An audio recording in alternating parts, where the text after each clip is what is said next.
My Coast Guard aides have been excellent. One of them taught me that, and I quote, "The Coast Guard is that hard nucleus about which the Navy forms in time of war." I can only assume that you will enjoy educating your family about how the Coast Guard is, quote, "the hard nucleus around the Navy forms in times of war."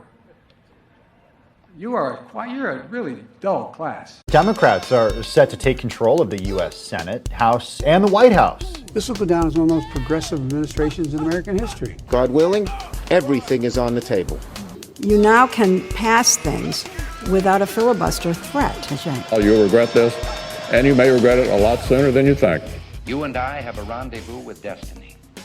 We'll preserve for our children this, the last best hope of man on earth, or we'll sentence them to take the last step into 1,000 years of darkness.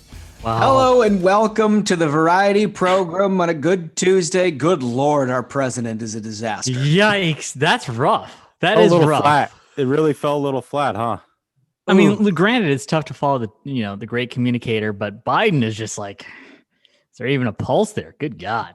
I mean, that's a 77-year-old Ronald Reagan versus a 78-year-old Joe Biden. Damn. Wow. I didn't even realize that. That makes things even worse. And like the New York Times had a story the other day where they're like, Joe Biden eats like an infant. Like he likes pudding and stuff. And I'm like, wow. I wonder why. I really wonder why.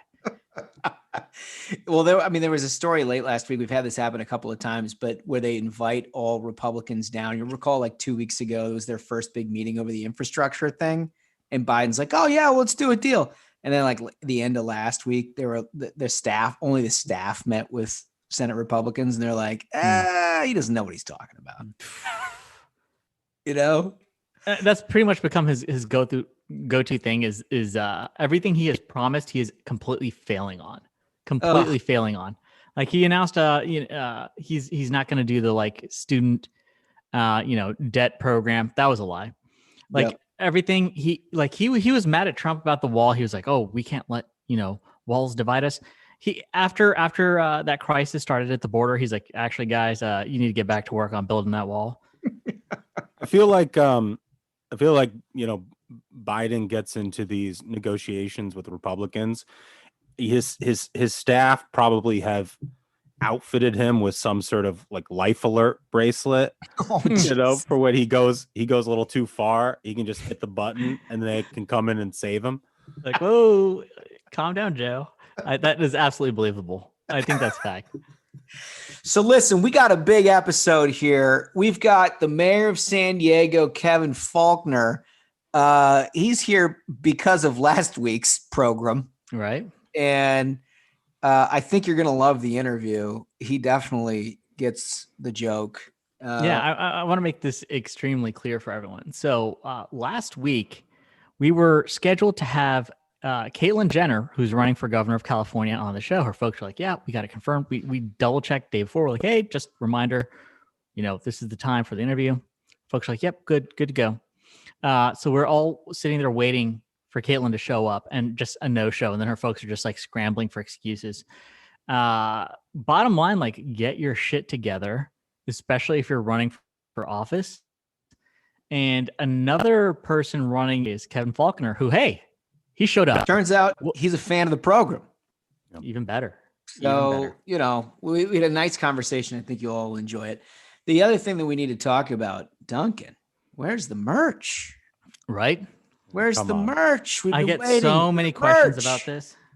Can you just let the merch start going out? This is an ambush. So it's Duncan's decision. How dare you? Because the merch is already ready to go.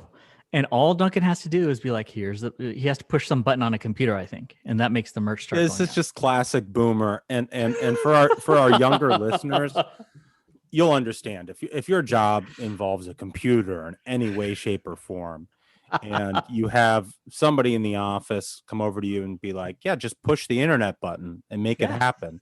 That's really how they think it works. And of course, that's not true. Yes, the merch is created.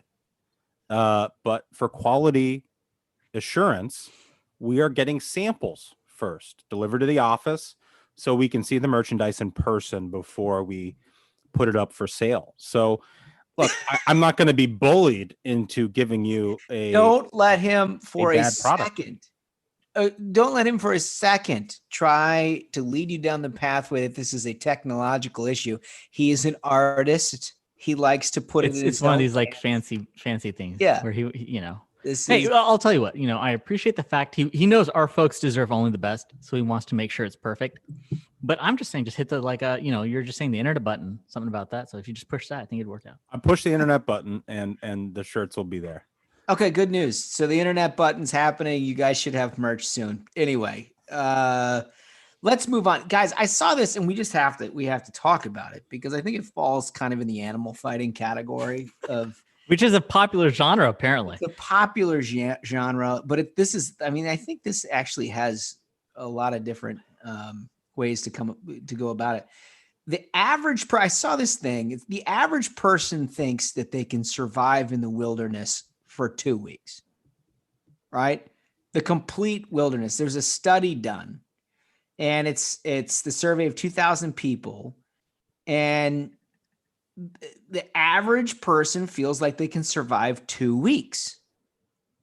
I don't think you could make it 9 hours, Smug. Are you kidding me? In the wilderness? Yeah. With ease. I mean, here's the thing is, so a lot of folks don't know this, but I was a Boy Scout growing up, in Colorado, which is like a no joke state. This is not like, I was, a Boy Scout in Hawaii and we're just hanging out on the beach. This is real deal stuff, right? We'd go out camping in true wilderness. This is Colorado. Yet again, I reiterate, the first question I have is, by wilderness, what are they talking about? Are we talking about like woods? Are we talking about like rainforest? Are we like Alaska? Like it makes a big difference because like they give a little bit of a way, right? So they have a question. Only 17% feel very confident in their ability to start a fire.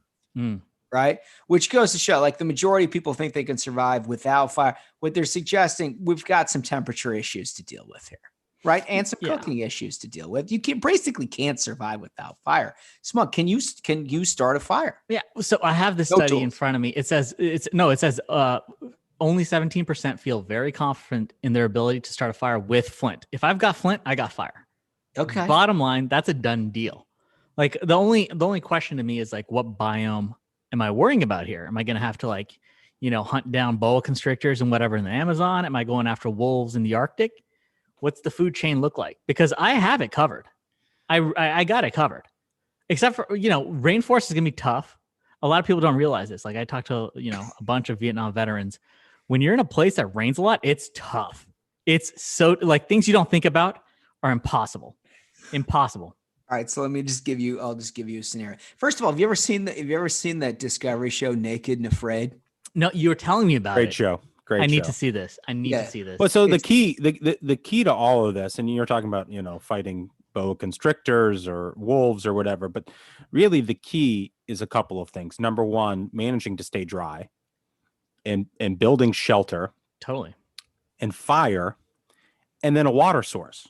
Because here's the thing, 2 weeks, you can survive 2 weeks in the wilderness on very little food. The thing you cannot survive without is water. And so being able to boil water from a water source or collect enough rainwater is really key to your survival.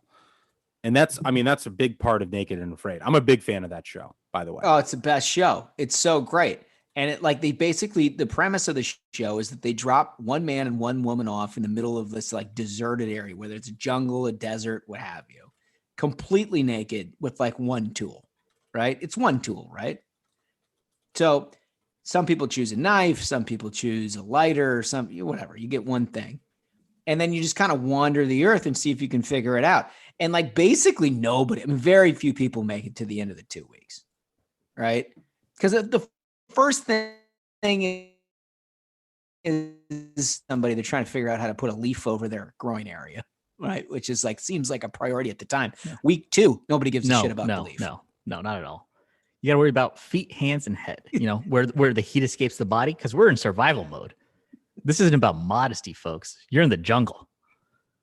You're in the I could. jungle. I mean, let's be serious. I could survive for an exceedingly long time, a very long time in the wilderness. So I'm going to give you a scenario. As long as it's not like Antarctic, like super Arctic, I probably couldn't hack it. Like real deal jungle stuff where there's just like like in the Amazon where there's like 500 animals that are trying to kill you. Yeah, I'd probably get killed there. But other than that, like in the U.S. for the most part, I think I got it. Anywhere in the U.S. Except for like, Death Valley. Like I'm not trying to like go like hard in the paint, but like for the most part, yeah, I think I got most of the U.S. down. So we can drop you like basically in the mountains of Appalachia by yourself. Yeah. Oh, and I'll have a great time. I'm like a wolf, man. I can like adapt to my situation and environment very quickly. Can you identify plants and berries? I'm only eating meat, dude. See, that's the thing is like I don't worry about poison ivy. I don't worry about like poison things. I'm just finding animals. They're getting killed. They're getting cooked. And they're getting eaten. Well, that's the key to survival. I watched, imagine trying to be vegan in the jungle. Like every animal is trying to eat another animal, and you're like, I'm going to be vegan. No, you don't survive that way. So I watched, and this is another really great show, Alone on Netflix. Fantastic show. Highly recommend it. The season that they have on Netflix is where they're in Alaska, and the one thing that you really learn in the foraging and gathering and hunting part of it is like it's all math, right? It's like all the work you go into hunt prey is a calorie count, a negative calorie count against you. Yep. And to survive 2 weeks, you don't have to eat that much food. So you're better off trapping and foraging than going out and covering miles away from camp to try to hunt some huge game. Yeah, like it's not gonna be fun, but you gotta like focus on like rabbits and such. If you're trying to take down like elk, buddy, there's a lot of work involved in taking down an elk. But I mean, an elk is similar to a horse. You're telling me you couldn't take down an elk? Well, here's the thing: is we're talking about one-on-one. We're not talking about hunting. Oh. Like I can't run down a horse, but I could take it if it's coming at me. Unsuspecting as it might be. I love it. Okay, all right. I feel like, look, I like my chances in surviving 2 weeks longer than you two idiots, but I take your point. I take your point.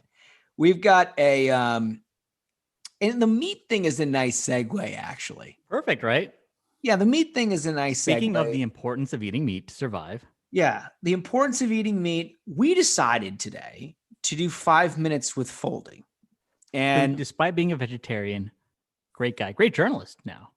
A great journalist, which is why we had him on. And I'd like to bring him on. We'll talk about how this segment flows. But the first thing I'd like him to do is just to sort of lay out a story that we've been talking about here on the program, that he is the only one who unearthed and continued to write about, that is actually an important story that people deserve to hear. But if they subscribe to the Washington Post, the New York Times, or any other English-speaking word other than the Free Beacon, they don't know shit about. Matthew Foldi, welcome to the program. Gentlemen, it's great to be back here on the program. And I actually think if Smug and I went in the jungle together, he'd eat the meat, I'd eat the vegetables. 2 weeks would be no problem. But it is. Foldi, let's get to the story. So you were covering the situation with Jen Granholm, right? Is that her name? Yes, that is her name. What's the story? So Smug, I want to talk to you today real quick about a story that if it had happened in the Trump administration would actually have the mainstream media's attention. But Jen Granholm is the Secretary of Energy, and she is in charge of the nation's electric vehicle battery systems. Biden put her in charge of that in February. Okay. She currently owns, as you and I sit here right now, between $1 and $5 million of stock in an electric battery company. Isn't that convenient? But it actually get much worse in terms of the self-dealing in this administration. Biden himself has boosted this event. He virtually visited it on April 20th, same day. So she has her job as energy secretary. One of the things she's been doing is promoting these like car charging stations, like, kind of like how Tesla has their things that like you charge your car or whatever. Yep. Because she owns between 1 and 5 mil of the stock, and Biden's been out there pushing this company that she owns the stock in. Pretty wild. What's the name of the company? Proterra. Wow. And some Republicans are starting to push on this. Ted Cruz has already called it the next Solyndra, echoing, one of the biggest high-profile fights of the Obama administration. But as you guys have said before, the same Obama people are now back.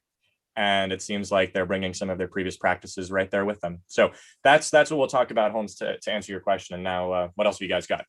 Well, listen, let's hold on here, because we want to get into the timeline of everything. I'd like you to give everybody a full explanation. Yeah, and let's hear a very brief and concise, connect the dots for us, Foldi. What exactly happened? Why should we be concerned?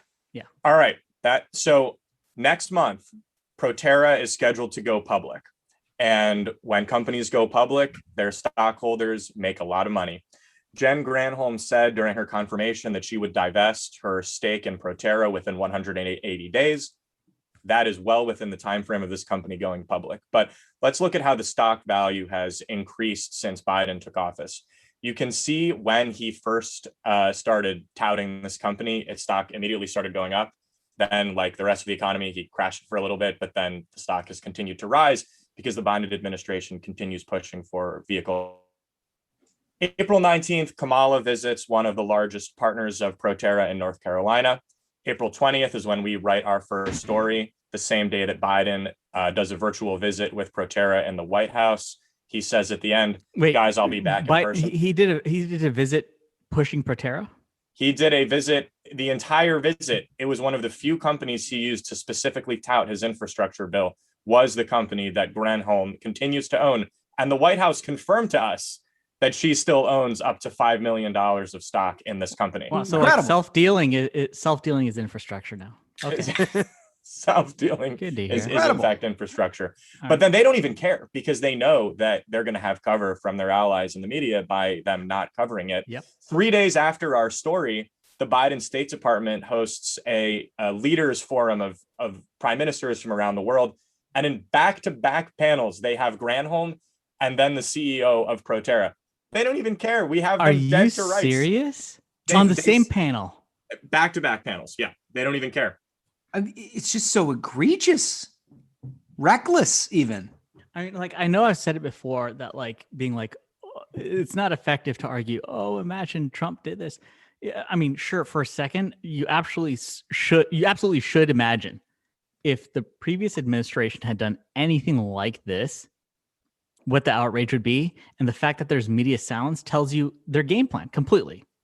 I mean, entirely right. I mean, there was a couple of cabinet secretaries under Trump that filed their financial disclosures incorrectly, and it was like front page news. These people are telling you, hey, you know the company I'm promoting for my official government place? That is a company I have millions of dollars of investments in. That's just like beyond shameless. It's because they have the confidence of knowing, oh, the media will cover. Well, if it wasn't for Matthew Foldi. Yeah. So what happens next, Foldi? So next month is when Proterra is going public. And at this point, if I'm Granholm, I'm just going to wait until it goes public, sell it off, and know that only Free Beacon and the Ruthless Variety program are going to care at all in the media about it. And I'll be out here with generational wealth for my family. That would be my expectation, is starting next month, the company is scheduled to IPO. But there have been a couple Republicans, John Barrasso and Ralph Norman from Wyoming and South Carolina, respectively, on the Hill, who've been making some noise about this being, a pretty serious and glaring ethics problem. But yeah, CNN took 2.5 weeks to write about this from when we first published. I'm surprised they did. And Granholm was also a former CNN contributor.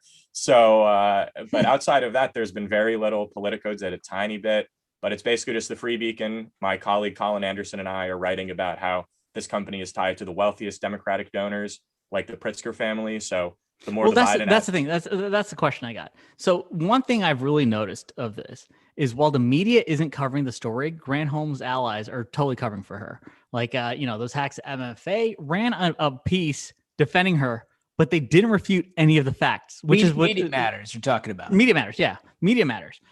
They didn't refute a single thing you reported. It was pretty hilarious, actually. I read the whole thing. They took a couple issues with how a couple others in conservative media reported the story, but every single thing that we documented in the Free Beacon was entirely unrebutted. And I believe they also failed to note that they paid Jen Granholm $200,000 as a senior advisor. Wow. They mentioned in the last sentence they had some affiliation with her, but they've paid her 6 figures. And I didn't even know that. Yeah, now they're running to cover for her. So this is, look, we've talked about this a lot on the program about how there is no, don't whine about media, right? There's no accountability any longer. It's us versus them. It's programs like Ruthless. It's outlets like the Free Beacon. It's patriots like Matthew Foldi. We have talked about how if there was a true and just world, that the Pulitzer would be awarded for works like this. And we talked, I think we mentioned this like a month ago. Well, you know what? It's gaining some steam. Do we have audio of the Fox News of our good friend of the program, Dana Perino? Also, my last point is, I've brought this up before. I just can't believe that there aren't reporters that want to drive news on the fact that the Secretary of Energy, Secretary Granholm, has all of this multi-millions of stock in electric car company batteries. I'm just like, that's a story. It's like, it's got Pulitzer written right all over it, and nobody wants to touch it. Pulitzer for Foldi. I think it needs to become a movement. This is a very straightforward situation. You have the Secretary of Energy, right? You have a cabinet position who has an ownership stake in a company that they are having the administration push, that Joe Biden has showed up to push, because they have a significant financial stake in that company. And when it goes public, they've already had these events where the president, the vice president, everyone is touting this company that you have shares in. It's unbelievable. Like, this is beyond unethical. This is criminal that this is allowed to happen, but it's allowed to happen because the media are enablers. For years, they tried gaslighting you into thinking that, oh my gosh, the Trump administration is doing this. We're going to have a return of civility. And look at this. This is, it's the most corrupt government self-dealing I've heard of in a very long time. And it's happening right in front of you folks.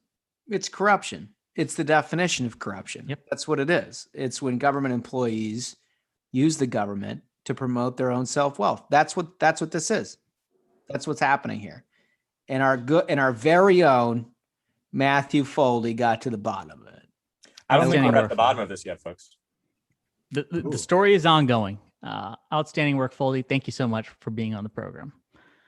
What do we got next on the docket? All right. So you all may have heard about the bantering back and forth about the Royals and about BBC, and how Martin Bashir, who was working for the BBC at the time and became a media celebrity as a result of the interview that he conducted with Diana, has come under scrutiny about how he actually obtained the interview. And there's no way for us to discuss this without bringing in royal expert and Hollywood expert, Hollywood Hen. Yes, I'm here. And this was a highly requested Minion segment, I have to say. Yeah. They ask and we give the people what they want. That's right. Yeah, I legit have no idea what this is I remember there was some interview with Bashir and Princess Di. But okay, let me break this down for you. I'll break it down for you, Smug. So back in 1995, as we probably all remember, Martin Bashir with the BBC did a bombshell interview with Princess Diana. This was the interview where she famously dropped that line, "There were three of us in this marriage."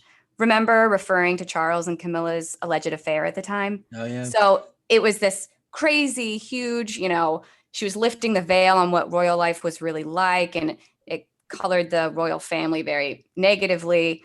But it was just a huge interview in the mid-90s. So fast forward to now, an investigation was just released at the end of last week, and they found that Bashir had hired a graphic designer to forge bank statements and checks that made it seem as though Diana and Prince Charles's closest advisors were secretly being paid to spy on Diana. Wow. And then, so he used those forged bank statements to leverage Earl Spencer, who is Diana's brother, into arranging a meeting with the princess to secure the interview. So basically, the interview was arranged under an entirely false pretense. And a lot of people think that it's what influenced what Diana disclosed and said to Bashir. And they also think that it led, that all his lies and these forged statements led to her not trusting anyone around her, and like the paranoia and isolation that kind of followed for, the years to come. Her brother, after this was released, her brother said that he draws a direct line between the BBC interview and her tragic death 2 years later, because she was so basically untrustworthy. She didn't trust anyone, and she was so isolated that she was basically without any form of real protection at the end of her life. So, I mean, so the just to break this down for people who don't follow the Royals, because I don't really, but I remember this being a very big deal. Very big deal. Yeah, I remember this being a very big deal. And basically what we're talking about is that she wasn't going to do any interviews with anybody, but he produced a bunch of documents that were all forged, suggesting that she was being spied upon by her closest advisors and people. Yeah, exactly. All the people around her. And they were like, all right, so, this is happening. We have evidence of it. We're going to report on it. Why don't you do an interview? Well, and so they were saying, look, these people are going to be are getting paid to leak information about you. You can't trust anyone around you. They're getting paid to leak info. Why don't you come on and you tell your story directly? Yeah, so give it to us straight. Right, give it to us straight. Like, then we can hear your side unfiltered. And, how bad would you feel if you were her brother and had gotten totally duped and you were the one that encouraged her to do the interview based on those pretenses? My first reaction is like, how quaint of a time in media where you actually had to invent, like they actually forged documents. Today, they just lie about it. Yeah, that's right. You know what I mean? Today it'd be like, oh, this exists. We've heard it from a couple of background sources. Right. They said this happened. I mean, I have to say, Bashir, he apologized, but he denies that the interview, or the way that he secured the interview, had any effect on Diana at all. He was like, everything we did in terms of the interview was as she wanted, when she wanted, how she wanted, its contents were exactly what she wanted to say. Whether these documents are forged or not, she would have said the same thing. But Prince William, let me tell you. Yeah, let's hear what was the reaction? King, this guy, he penned his own statement following the report, and he read it direct to camera, which is the first time that he's ever done something like that on a personal matter. And he said it was his view that the deceitful way the interview was obtained substantially influenced what my mother said. The interview was a major contribution to making my parents' relationship worse and has since hurt countless others. It holds no legitimacy and should never be aired again. I hear all this, and honestly, I don't think he's the bad guy. If you think about this, so you don't think Bashir's the bad guy? No. Oh, I want to hear this. No. So let's look at the results of Diana. So she was a terrible mom, a terrible wife. What? She raised her kids to hate America. It's very clear. It's very clear. She wasn't a good wife at all. I think she was a good mom. Nope, awful mom. Like if your kids grow up hating America, you did something wrong, right? Yep. And there's a lot wrong there. Well, I don't think William hates America. No. He probably does. You can't trust these people. They're still mad about losing. These are the same people who tried to bring down the White House in the War of 1812. You think we forget? We don't forget. I'm not going to feel sympathy for these people. Good work, Bashir. We know what these people do. We know what they're capable of. She was not a nice lady at all. An absolute snake. So what year was this interview? 1995. All right. So can you imagine what a graphic designer to forge documents cost in 1995? That is true. You got to give them that very credit. Specific bank statements. Like before Photoshop and Fiverr and freelancing. Yeah, Bashir hires the best people. That was probably a very expensive thing to go into, trying to get that graphic designer. I mean, I can only imagine that invoice. I just think he gaslit her. She already had issues trusting people, and she was so isolated and paranoid. And I think it just really did a number on her squash after that. So here's hanging out with especially when it comes to these royal, and celebrity types. think about what we get. So Bashir got us in an interview where we finally learned what these crazy people are like, right? And I'm supposed to feel bad for her? Like, well, she died, dude. You know, and crown jewels and such. Well, whose fault was that?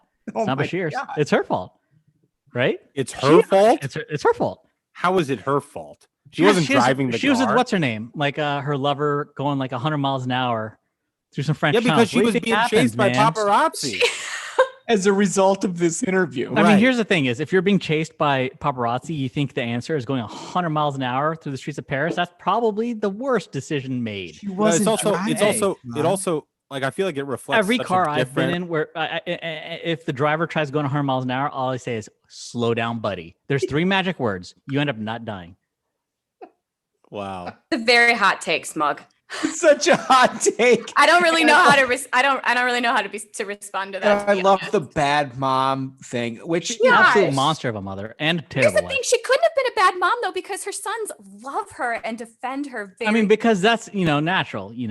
No matter how you're a awful good a mom. parent I is. mean, she was probably a good mom. No, absolutely not. Terrible Well, mother. there's an argument Her kid to be hates made America. on the Harry. There's an argument to be made on the Okay, Harry. well, listen. And who's to the his- dad? I hey, mean, he's a listen to redhead. his- Come on, Charles is brunette. Jesus. Who's the dad?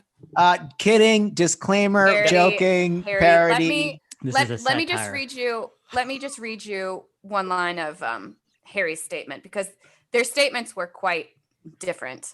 So William just kind of goes through and just dismantles everyone involved at the BBC and everything, and just slams them in a locker. Prince Harry, one of his lines of his statement is, "To those who have taken some form of accountability, thank you for owning it. That is the first step towards justice and truth." Oh God. I He's can't just with the worst. I can't with the LA-ness of that statement. It is. I mean, that's what I'm talking about. I hate That's him. what I'm talking about. I I hate feel him. bad for Charles and Bashir. I think those are the victims in this story. I will say Prince Charles, as of now, has not put out any formal statement. Bingo. That's class. But he That's told class. AIDS, he told AIDS, and I think they leaked it out, that he wants the BBC to stop airing the interview. I mean, that's the way to do it. Is you send folks to go do the work. But hey, I mean, imagine being a royal person and trying to be out there in the media and fighting and going on Oprah. Like, come on. Yeah, it's all Harry. Let's just be clear. Harry's a little too much at this point. Yeah. All of his. I mean, you know what? And it's 100% his wife. Like, everyone knows she's calling the shots there. Good for her. She got herself, a prince. I just have to say too, I like men to be emotionless, and Harry's just all over the place. His statement is all over the place. He's, every single emotion is dripping from that guy. Meanwhile, you just have Prince William coming down and just, dropping the hammer like a real At some man. point, we're going to have to examine Hollywood Hen's 1950 conception of the modern man, because I really appreciate it. Well, I mean, I think what she's driving at there is a stoicism. Right. Oh, that's right. What happened to the Gary Cooper strong silent type? I mean, Right. no, truly though, you can't. I don't want to know every single emotion Nope. that Dude, I'm every with you. man is feeling. It's Nope. like if I wanted that, I'd talk to my girlfriends. I love Yeah. it. Base. This is such a hot take. I mean, I here's the just- thing: is like if you're a guy, here's a guy to emotions. Keep them inside. Don't let them Yeah, out. Like you should know this from childhood. You can be strong and sturdy like Prince William and not be unfeeling. I just don't need to know everything all the time. And Harry's just gone off the deep end, where he's telling us every inner thought that he ever had in his past, 30x years. It's too much. It's so good. It's so good. No, Hannahberg, this is going to be secretly our most controversial segment of all time, because you've actually decided that a little bit of man is good in men. Right? Yeah, It's that's true. shocking. Don't at me, people. I love it. Okay. All right. Well, thank you for explaining that to us, because otherwise we would have absolutely no idea. Yeah, no problem. True. It's a crazy story. All right. So let's move on. We've got one story that has been a shocker to almost all of the world except for Tom Cotton, Right? which is a story that was printed in the Wall Street Journal originally, about how 3 Wuhan Institute of Virology researchers became sick in November of 2019, sick enough where they sought hospital care for symptoms that were, I think described as consistent with COVID-19. Wow. Right. And I've seen some people go back and do like a fat face match with the people who work there, and they were all in like their 20s and 30s and 40s. And like what about COVID-19 now, if you were sick enough to go to hospital care, like you were pretty damn sick. Right. So what's so fascinating about this story is you've got the WHO and everyone else trying to figure out where this all originated. But back in January of 2020, you had Senator Tom Cotton saying two things. First, that this is a serious pandemic. They wouldn't be welding people in their homes if China wasn't sincerely nervous about what they've got going on in their country. And two, it's his assumption that this has something to do with a lab leak and not some bat soup, as everybody had said. Let's play the audio.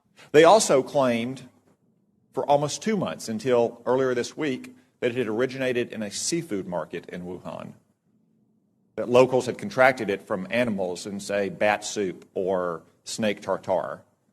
That is not the case. The Lancet published a study last weekend demonstrating that of the original 40 cases, 14 of them had no contact with the seafood market, including patient 0. As one epidemiologist said, that virus went into the seafood market before it came out of the seafood market. We still don't know where it originated. Could have been another seafood market. Could have been a farm. Could have been a food processing company. I would note that Wuhan also has China's only biosafety level 4 super laboratory that works with the world's most deadly pathogens, to include, yes, coronavirus. Dude, what's the date on that speech? It's like that speech was from January 31st, 2020. Wow. I mean, look, dude, here's the thing. I enjoy politicians of all stripes. I like being entertained by politicians. As a conservative in this particular moment in time, when every institution is against you, how fucking refreshing is it to get a guy who just absolutely shoots the rifle through the eye of all of on day one? I mean, I said this before. So like, there's a lot of, I think, great qualities about Tom Cotton, but his consistency, he doesn't care. So he broke down facts, folks. You just heard straight from the horse's mouth. He broke down facts. This is 2 months, or at least a month and a half before this country went down on lockdown. Like, we didn't know what to expect, but Tom Cotton did. And that's huge. I mean, it's beyond knowing what to expect. It's about trust, right? So the media put all of their trust on like liberal activists and whatever, and they're like, "Listen, folks, if you try to call out China for this cover up." So let me step back a second. There was this great front line on the cover up that the Chinese government executed when COVID first showed up, right? They did everything in their power to slow it down so that the world didn't know about this. The world couldn't develop any sort of a test to check for COVID. And they acted like everything was fine. That's who the media put their trust in. Tom Cotton put his trust in the facts. There's one virology lab of this caliber there. The employees there, now we're hearing, were sick, right?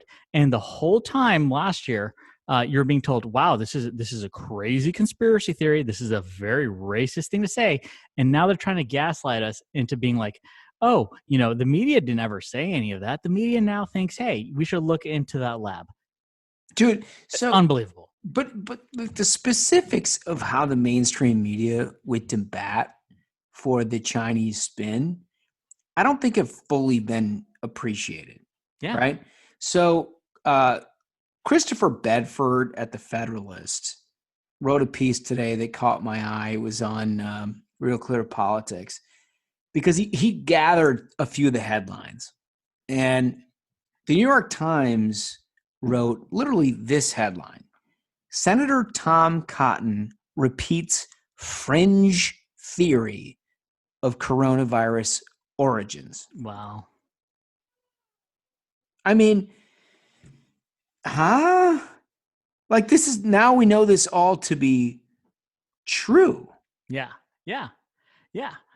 That's the only virology lab they had there. You have employees getting sick. And you know what the ultimate kicker is the ultimate weather vane we got. Fauci's like, you know what? Now we should look into this. Of course. I mean, of course. but he was on the other side of it. Listen to some more of these headlines.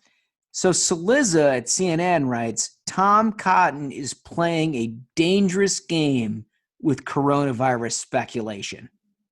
Wow. Right?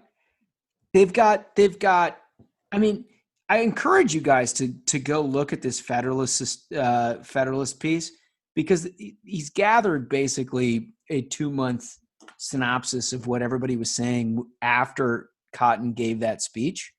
And the consensus from Fauci included was that Cotton was a crackpot. So here's the thing is, I recall very clearly, this is when COVID had hit, when Tom Cotton said that China needs to be held accountable. And someone was like, what do you mean? And I tweeted him out, and I was like, it means China must pay. Their government very clearly had instituted a cover-up for this pandemic that's disrupted the entire planet. Like, I don't need to go into the disruption that we have had in our lives over the past year plus, right? And journalists instantly begin attacking him. This is a year ago. They're like, oh my goodness, what are you talking about? China must pay. Like, right now, folks, like, thank God we've got the vaccine. We're starting to bounce back, but we have to be crystal clear. This was the fault of the Chinese government, and Tom Cotton is he called them out despite knowing, the entire left, the entire media class attacked him, and he was right. He was right. Let me just read a few more of these headlines. Tom Cotton flogs conspiracy theory dismissed by actual scientists. Oh, Daily. There we go again. Right? MSNBC. Tom Cotton's veiled threats that really aren't helping. Right? Yeah. Tom Cotton in the virus conspiracy theory. Wow. Vanity Fair. Right? Tom Cotton's fringe theory in the Washington Post. Forbes. Tom Cotton ramps up anti-China rhetoric. Okay. Yeah. There you go. That's there you go. That's their card is, whenever the left can't win an argument based on the facts, based on the data, they're like, oh, wow, this must be like bigotry. 100%. Like, the Chinese government is trying to cover this up. Wow. If you try to call them out, that is bigotry. Unbelievable. Huge kudos to Tom Cotton, because in the face of all of that, like always, he just stands tall. I basically have two conclusions about this. First of all, if the biggest development in the last, basically since 9/11 in this world, is so easily swept under the rug by a mainstream media who, to this day, to this moment, is not actively investigating this and has actively tried to swat down questions about it, we're in a bad place. We're in a really bad place. But secondly, Tom Cotton is somebody you've got to take very seriously. Last thing I want to say on that. So I pulled up this article when I was trying to dunk on the journos. This is from Arkansas Online. And folks, this is from January 31st of 2020. Quote, "This coronavirus is a catastrophe on the scale of Chernobyl for China. But actually, it's probably worse than Chernobyl, which was localized in its effect. The coronavirus could result in a global pandemic." That's like a mic drop now in hindsight. It's awful it came to this. Can I know we want to move on, but I want to read you one more headline from CNN. Anthony Fauci just crushed Donald Trump's theory on the origins of coronavirus. I wish I was the agent negotiating his book deal, because that cut is going to be sick. So I have to add something there, and apologies if my audio isn't as good. Now, I lost Wi-Fi in my home during the storm and had to reconnect to the Zoom through my phone. So make fun of me all you guys want, but that's what just happened here. Okay, well, I don't see a storm, so I appreciate the Commodore 64 nevertheless. Let's hear the take, Duncan. Well, so, I mean, it's one thing to countervail Tom Cotton's takes on the origins of the coronavirus, but the American media went much further than that. I mean, they were carrying water for the CCP, you know, the Chinese Communist Party, in saying that they beat COVID. They crushed COVID. America, Donald Trump failed. I mean, Max Boot wrote an opinion piece to that effect in the Washington Post, where he said, I mean, it's absurd. It's absurd. The headline was, China is beating the coronavirus while Trump leads America to defeat. Oh my God. Incredible. You know, this is the same China that like doesn't report coronavirus deaths for 6 months, where it's just a little flat line on the ticker. These guys are the worst. Media, yeah. They're the worst. These people are the worst people in the world, because they're not only wrong, they're leading everyone to believe that they're so smart and that you're so dumb to believe anything else. It's just incredible. God, lo and behold, the people who are, you know, in China who are getting soldered into their homes, you know, maybe their government's not telling the truth. Who would have thunk it? Who would have thunk? Mm-hmm. Mm-hmm. When you need to weld people into their homes, your government's not interested in your best interest. And that's who the media defend. Yeah, and that's basically the entirety of what America has been up against. And I will just say, before we end this segment, the United States of America has done an incredible job, as it always has, against every single obstacle that has ever been presented. It started with President Trump. The people of this country have saw it through with vaccinations and everything else. But if you look at just a Canada, right, which is a similarly situated country that deals with the same environmental issues that we do, that is caught in its complete insanity of socialized healthcare. It can't get anybody vaccinated. It can't get anybody back in business or any sort of economy open at all. They're a disaster of a country. They won't let Americans back in. Think to yourself, like, how lucky are you to be involved in this country, to be born into this country, to live in this country, and isn't it worth fighting for? Yep. You know? That's it. You're born a few hundred miles to the north, and you got a real problem. Real problem. Anywho, I want to move on here because there are several issues worth dealing on, but one of which is just like we can't stop talking about it. Businesses in this country doubling down on wokeness. Mm-hmm. There was an article in CNBC, and I'm going to take credit for this at Ruthless. You should. I mean, we started early carving on businesses that started in on this wokeness routine as it pertained to the Georgia voting law. And it turns out it had some effect, because businesses are the most cowardly. Some of these businesses are the most cowardly outfits on the face of the planet. They became concerned with the partisan outrage over their woke positioning. So here's the headline.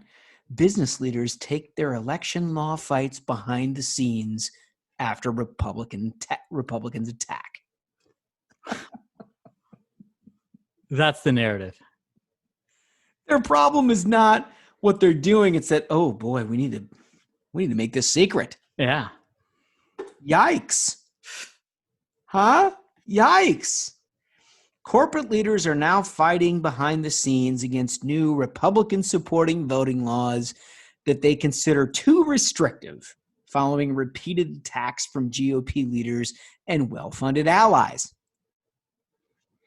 I mean, that's the thing is, if you actually try to institute any reasonable things in place, I keep going back to during COVID, you had all these Dem governors who passed these measures that, like, okay, it's during a pandemic, so we are required to have like ballot harvesting and all these ballot drop-off locations and ballot curing and everything.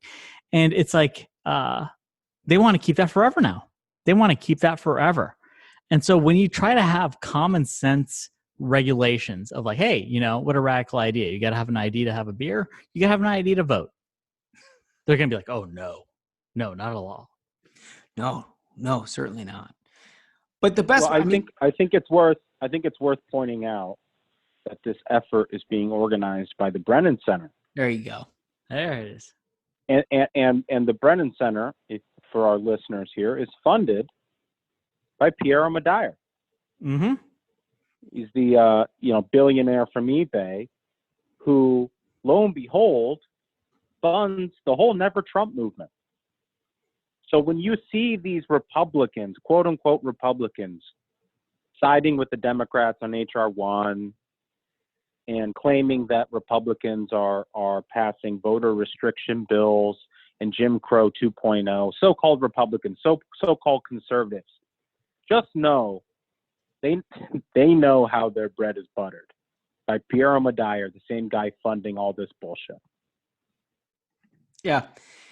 Smug, don't you think there's a certain gravitas that comes with his sort of like 1980s audio feel? I mean, it's funny. It's like, it's kind of nostalgic hearing a guy record a podcast from a Nintendo. Unbelievable.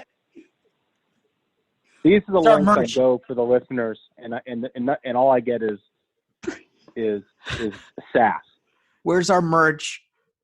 Yeah, I'm like listening to him. He's got great content, but it's like, okay. Wasn't he the guy that was lecturing us about being boomers? Right. I feel like he was. No, I'm going to get you guys back. I'm going to get you back for this. It sounds great, Edward R. Murrow. Keep it up. The merch is going to take. It's like when Trump says the wall just got 10 feet higher. The merch just took 10 days longer. Wow, brutal. Walter Cronkite, ladies and gentlemen. The last thing I want to get into before we get to this great interview, and honestly, it should be unsurprising. It should be very unsurprising, folks. We got a New Jersey Democrat embroiled in a corruption scandal. Nature's healing. Nature's healing. But here's why this particular one just chaps my effing hide. Mm-hmm. So this cat, Tom Malinowski, am I pronouncing this idiot's name right? Malinowski? Mm-hmm. So the AP reports that he bought or sold as much as $1 million of stock in medical and tech companies that had stake in virus response, right? Mm-hmm. So this cat was, you remember the whole uproar that ultimately proved to be untrue about like Kelly Loeffler and David Perdue about how they were sort of like trading stocks to try to benefit off the pandemic. And then ultimately everybody found out that it was a management company that they didn't pull the strings on. Yep. So, well, that's not the case with this cat. This cat ended up doing his own trades, trading medical device, apparently all kinds of different stuff, PPE, whatever, that had to do with the pandemic response as a member of Congress, as he's being briefed on all of this. But this is why I just absolutely love it. This guy did a Duncan, what was it? Like a Zoom call with donors for some outfit? Yeah, it was some activist Zoom or teletown hall Zoom. Yeah. So this cat, I mean, dude, this is just perfect because it's a perfect nexus of all of liberal idiocy all in one. So in the midst of the pandemic, there was this bizarre sort of urgency from the Democratic left to pass H.R. 1, which they called election security before 2020, because Russia, of course, right? So Always.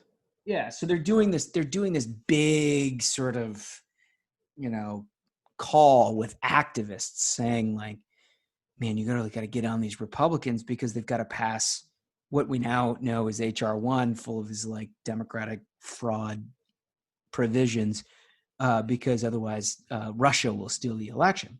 So this guy says, we're going to hold up the Lysol to Kentucky until you pass the election security bill. And he says that about Mitch McConnell. Right? So what he was saying at the time was what he would like to do was stop shipments to Kentucky of antibacterial, whether it be spray or wipes, in the midst of a pandemic until they pass a Democratic voting bill that allows you to basically cheat an election. Pretty much. Yeah, I mean, he said he was joking, but I mean, what a fucking ghoul this loser is. Complete ghoul. But how do you conceptualize that joke? How do you conceptualize that joke? No, right. In the middle of a pandemic. Yeah. I mean, that's what this guy was doing. He was serious, and that's what he was doing. But while he was doing all of that, he was also buying and selling stocks that would make him millions of dollars, evidently. Yep. What a complete... Look, this guy's name is Tom Malinowski. Make him famous. He's from New Jersey. If you have the capacity to vote against this guy, vote against this guy. If you have the capacity to contribute to his opponent, Republican opponent, do it. We're going to send along more information. This is one of the worst people on earth. This guy sucks. And if you're from Kentucky, my God, if you have two nickels to rub together, get on it, because he basically wanted to kill you. Yeah, pretty much. Because Democrats weren't winning enough elections. Right. That's the thing is they have to keep rigging it, and they have to be allowed to be corrupt and do whatever they want. That's basically that's our platform, honestly. What an asshole. Anyway, okay, let's get to this interview. It's a good one. Kevin Faulconer, was the mayor of San Diego, and he's running for governor in California. I want to welcome to the program the former mayor of San Diego and current candidate for governor, Kevin Faulconer. Kevin, how are you? Josh, I'm doing great. It's great to be with you. Thank you. Listen, San Diego, man, you must be a good Padres guy, huh? Well, that's an understatement, Josh, and that would be the National League West leading Padres, by the way. But yeah, it's what fired up. All of these years, it's a great start. Yeah, you suffered for decades with the Padres. You had Tony Gwynn and not a bunch else for a long time, so this is well deserved. Patience. So yeah, it's been. Just to see. You look at the talent, and obviously, Fernando Tatis Jr. He's lighting it up. Yeah. No, he's incredible. All right, well, let's get into this. You may have heard that we encountered a little unpleasantness on the program last week with one of your opponents, Caitlyn Jenner, who was scheduled to be on the program, basically didn't show up. And one of the central tenets of Ruthless this year is that we are believers that we've got to be done screwing around. We don't need sideshows. We need serious people to fight what the left is up to. And as soon as we sort of made that statement, we had a whole bunch of people in California reach out to us to say, have you checked out Mayor Kevin Faulconer? Because this might be the guy. So here we are. Well, I'll tell you, look, first and foremost, I could be on my deathbed and I would not miss my interview with Ruthless. I love it. I'm never going to disappoint the legions of minions. So the first and Wonderful. foremost, let's just get that straight. That'll be well received. All right. So look, California is what it is, right? The rest of the country sort of looks at it as fallen off the left-hand side of the map, both literally and figuratively. Politically speaking, Democrats are in a solid control. But, stranger things have happened in recall elections, and obviously Governor Gavin Newsom is not at the height of his popularity. So ballpark this out, Mayor. You just chose to run here. What's the path to victory? Well, look, and I think you hit the nail on the head in terms of the demographics. But look, I've done it before twice in San Diego, Josh. A deep blue city in a deep blue state. And in fact, if you look at the registration, Republican registration in San Diego, it mirrors that of California. So we have about 25% Republican registration. I won with 54% of the vote and got reelected with 58% of the vote. How do you do that? You build coalitions. You win by addition. That was the key for how we did it in San Diego, and that's how we're going to do it statewide. And look, an understatement, Josh, to say, Newsom's popularity, right? I mean, the fact of the matter is, people of all walks of life here in California, every part of the state and every political persuasion are tired of it. They're tired of what one-party rule has meant to California for the last decade. Exploding homelessness, the fact that we were one of the worst when it came to opening and shutting our economy multiple times, constantly changing the metrics during what we've all had to go through, rising crime. And we can touch on all of these, but I think what you're seeing is a real frustration, obviously at the top in one-party rule. And as I said, I had to go out and win that argument publicly as mayor and then win the vote. And that's exactly what I'm going to do for this campaign for governor. Was there a moment over the last year? I mean, there's got to be many because Newsom has just been a complete disaster. But was there a moment over the last year where you said to yourself, man, if they actually recall this guy, I'm totally in? Well, I was going to be prepared to get in, but I will tell you, there was no doubt, Josh, that when he did the French Laundry, that just set everybody in California, in orbit. Because look, at the height of everybody trying to do the right thing, all of the restrictions, to see how that happened and how it went down, that was just the final straw, I think, for so many, Californians, on top of all of the other issues that are out there and are real. So that, that frustration, that anger, I mean, there's no doubt that the French Laundry was the spark, but man, the fire that continues to rage for so many Californians, particularly the fact, Josh, that, our public schools are still not fully reopened in California. Newsom just doesn't get it. He's out of touch. And I think that's why you saw 2 million Californians sign the recall petition. And look, these are Republicans, Democrats, and independents who said, it's time for a change. Yeah, it's funny you mentioned the schools. I mean, basically the only thing you hear about California schools at this point is various attempts to rename them, right? I mean, you're getting no attention. And wasn't it in Southern California where it basically they brought teachers back wasn't it to teach illegal immigrants or something while the public schools were still closed? Yeah, all of the above. And in fact, I opened my campaign a couple months back in Los Angeles outside a closed public school. And on the very corner across the street, Josh, was an open private school where teachers were safely teaching, kids were in the classroom safely learning. Why? Because those schools report to parents, but yet our public schools here in California that ultimately report to Gavin Newsom have not remained fully open. And it's shocking. And in fact, I went up to San Francisco to kind of, buttress your point. And I stood and did a press conference outside of Abraham Lincoln High School. And I said, instead of trying to change the name of this high school, why don't we actually try to get the kids and the teachers back in the high school? What a very next concept. Yeah, I mean, revolutionary, right? And so, the very 2 days later, the San Francisco Chronicle came out with a editorial saying it was just a disgrace what was happening. And that's, that's the type of, I think, real anger that we're tapping into, frustration that we're tapping into, Democrats, Republicans, independents. Let's make a change. Let's get our state back on track, because what we have is our state government has been a captive to the far left. That does not, I repeat, does not represent who we are as Californians. Yeah. Well, and I say this, by the way, not just as a candidate for governor, but I say this as a dad with 2 kids in public schools. Right. No, I mean, it's an excellent point.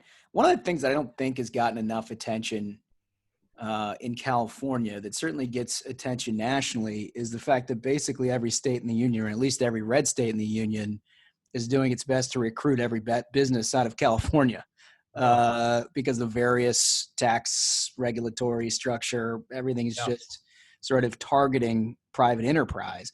Is that a core concern of yours? Huge.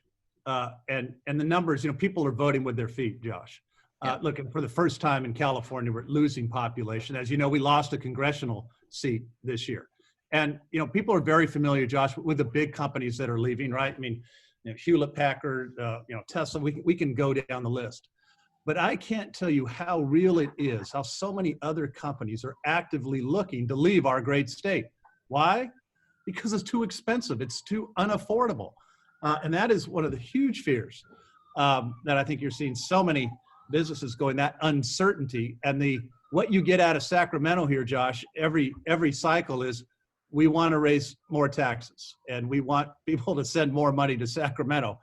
And we literally have tens of billions of dollars in a surplus right now. And they're still talking about raising taxes, which is why I came out just 2 weeks ago with the largest proposed middle-class tax cut in California history. It's time to actually let people keep more of that money here. If we don't, we're going to continue to see what we're seeing, Josh. Folks are leaving because it's too expensive and too unaffordable to live and raise a family in California. No, that's 100% correct. I mean, everything you said is absolutely right on. I guess my biggest question is, has the business community in California been so beaten down that they are sort of unable to respond at all? And what I mean by that is, nationally, obviously the rise of sort of woke corporatism has got everybody's attention, but this has been happening in California forever. I mean, are folks who are employing people sort of at the edge where they're willing to fight back, or are we just going to keep on sliding here? Well, I think folks are ready to fight. And I think, if you look at what we just saw here in California this past November, they put on the largest proposed commercial property tax increase in California history. And voters said no. And I helped lead that charge. Why? It would have just added insult to injury for, virtually every small business in California that has to pay that. It could have been the death knell for them. And so I think you're starting to see the pendulum swing back, which is, again, why I've said we actually have to keep more money in people's pockets. And that's why, the middle class tax cut that we unveiled, the time is ripe. It's going to, impact everybody in real terms. I mean, look, we have Newsom going around out here in California saying, hey, I want to give everybody a $600 check, a one-time check. I'm saying, no, we need lasting real tax relief every single year. And the amount that we're talking about is enough for, 8 months of a utility bill or 8 months of groceries, 92 tanks of gas, a year.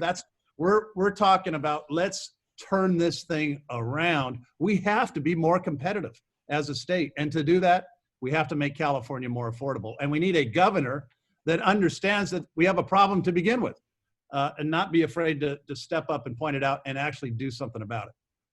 So how does the structure of this campaign work for our listeners who haven't followed California recalls before? It's a 2-step process, right? You're asked 2 questions, whether you want to recall the current governor, and then secondly, would you replace that person with? Yeah. Is that basically add a layer of difficulty, or is it a little easier for you to make the case against Gavin Newsom and thereby making the case for yourself? Yeah, no, it's pretty straightforward, and you got it right. I mean, the first question, yes or no on the recall, and then the second part, you'll have all of the list of all the other candidates. This being California, Josh, we are going to have a very long list of candidates. The threshold to put your name on the ballot is pretty low. The last recall election, just as an example, we had 100 people running. But I'll tell you what I think why we're able to cut through out here is because obviously my track record as mayor of San Diego, somebody who, as I said, a proud Republican who's been elected twice in the second largest city in California who actually got real reforms, right? The guy that said, we're actually going to do things differently for homelessness. We're the only big city in California where we actually reduced it by double digits. I did not allow tent encampments on the sidewalk in San Diego. I will tell you, Josh, that is a huge issue because it's exploding in virtually every other city across the state. I'm also the guy that, even though I had hundreds of protesters out in front of my house, nights on end, yelling at every name of the book at me and my family and defund the police, I increased the police budget by 7%. And I think what people are looking for is they want somebody who's going to stand up, not just try to be woke and politically correct, but somebody who can actually provide real solutions to the issues that Californians are so upset about. And again, these are Californians that are Democrats, independents, all walks of life that say, Gavin Newsom ain't getting it done. I want somebody else who's going to come in there, stand up, do the right thing, and make some damn decisions, and let's get our state back on track. I like it. I like it. So I want to get to how people can help you out if they want to. And, look, from my perspective, anytime you have a Republican mayor of a major city in America, you must be doing something right because there's not a lot of them left. So congrats in that regard. But I got to get to three big questions, Mayor, which the minions will judge you harshly. Yes, sir. So the first one is your last meal on Earth. If you can pick it, what is it? Carne asada burrito, extra guac. We got to throw in a margarita too, though. So. You got to throw in a margarita. It's your last meal. If you don't have one of those, you're missing out. And you got to have the extra guac, Josh. Got to have the extra guac. Is there a particular spot in San Diego that you picked this up, or are you just saying your style, you make it at home? It's you. Oh, it's never at home, Josh. You always go out, brother. So it's Roberto's, it's Tony's. There's so many great spots here. That's the beauty of San Diego. Best carne asada in the state, bar none. I love it. Okay. All right. Good answer. Second question. If you weren't involved in politics at all, what would you be doing with your life? Well, I think the question that I would absolutely want to be doing is first baseman for the Padres. That job is taken. So I could probably be a bullpen catcher because I think they get the championship ring too. So 100%. I've always said the best job in the world is middle relief pitching. Right? Because they never bring you in if the game is got a problem, right? You're either up by a lot, you're down by a lot. You're just there to eat some innings. That's how it rolls, my friend. Absolutely. I love it. All right. That makes sense. So here's the final question. Third question is, what motivates you more, Mayor? The thrill of victory or the agony of defeat? Thrill of victory. Thrill of victory. And I will tell you, Josh, the momentum that we have right here in California, now that this recall has qualified, people know it's game on. The reason we're gaining so much strength is because people know we're going to win. We have the opportunity right here, I think, to shock this country. We're ready to elect a Republican governor in one of the deepest blue states in this country. That's why I think our campaign is, got so much spark to it. So this is all about building that effort, my friend. And I will tell you, I've never been more excited. This is game on. We can do it in California. And for folks that want to help and learn more about what we're doing, you can go to the website, kevinfaulconer.com. And hey, I'm fired up. We're about 6 months out from turning this state around. That's perfect. Mayor Kevin Faulconer. You can find him at kevinfaulconer.com. Is that right? That's the website? It is indeed. All right. Listen, this is a great time for you to be on. The Minions are very excited about California. It sounds to me like you've got your stuff together. Good luck, sir. Thank you for joining us. Josh, thank you. Look forward to coming back. Thank you, my friend. Thanks, Mayor. So the thing you've got that just pops off of the page, by the way, he's a listener. And he has great respect for the Minions. Yeah. And he shows up. I mean, what a radical idea. Again, hey, if you tell someone you're going to be there, you be there. There's something to be said in this day and age where we find ourselves in the Republican Party, where you got to find competent people who are capable of executing conservative ideals, right? Is this guy probably like your perfect definition of what you want in Alabama or Mississippi or, wherever in a red state? No, probably not. But he's worth getting behind in California. Right? Definitely worth getting behind in California. Check him out. I like it. So, I mean, that's, again, I have to reiterate, thank you so much, Kevin Faulconer, for showing up. It's crazy that has to be a thing, but hey, some folks actually don't show up when they say they will. Another banger of an episode, folks. So until next time, minions, keep the faith, hold the line, and own the libs. We'll see you on Thursday. Stay ruthless.